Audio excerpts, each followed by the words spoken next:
Мать оставляет годовалую дочь в доме, совершенно одну. 10 лет спустя она возвращается и видит кое-что необычное.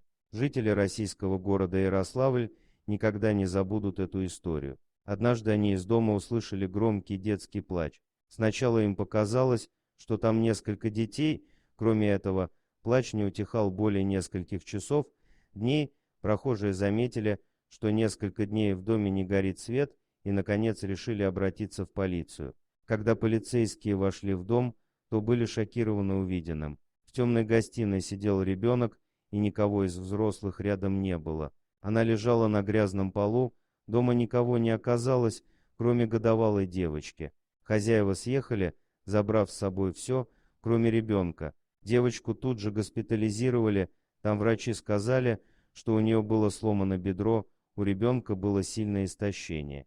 Девочка провела в этом доме совсем одна, по меньшей мере, неделю. Выяснилось, что девочку зовут Лиза Вербицкая, полиция искала ее родителей, но все безрезультатно. Они исчезли. После больницы девочку должны были отдать в детский дом, где она должна была пожить до тех пор, пока кто-нибудь не захотел бы ее удочерить.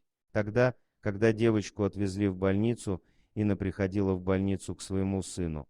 Однажды она услышала плач ребенка за стеной и пошла успокаивать его. Так они и познакомилась с Лизой, и Инна узнала ее историю. Тогда Инна начала носить девочке подгузники и игрушки. У женщины было 2 ребенка, и она никогда в жизни не думала о том, чтобы усыновить кого-либо. Но в тот день, когда Лизу выписали, Инна сказала, что настолько привыкла к девочке, что не сможет жить без девочки. Я спросила у врачей, где могу найти Лизу, и тут же отправилась за ней несколько месяцев спустя. Все вопросы с документами были улажены, и Инна привела девочку к себе домой. Когда ей было 2, она еще не могла нормально питаться, боялась громких звуков. Спустя еще год девочка пока еще не могла нормально ходить.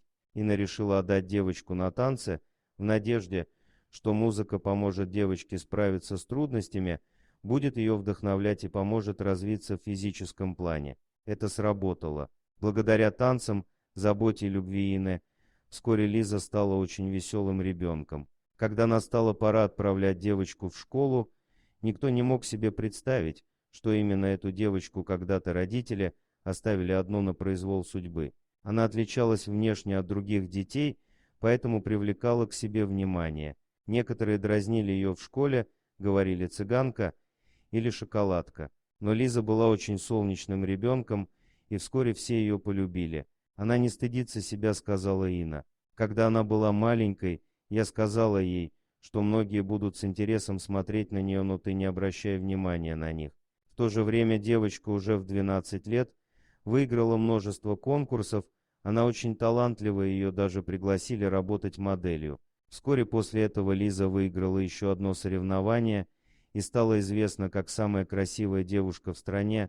И тут внезапно появилась биологическая мать, которая 11 лет назад оставила дочь умирать от голода. Она нашла Лизу и начала говорить о своем естественном праве увидеться с ребенком. Ей, конечно же, отказали, она даже не смогла объяснить, почему 11 лет назад оставила ребенка одного и уехала. Она была лишена всяческих прав на ребенка.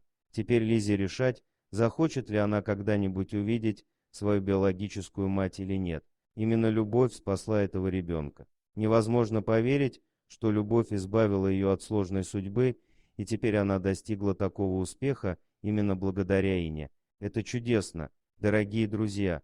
Если вам понравилось видео, поставьте лайк, а также подписывайтесь на канал, где найдете еще много интересного.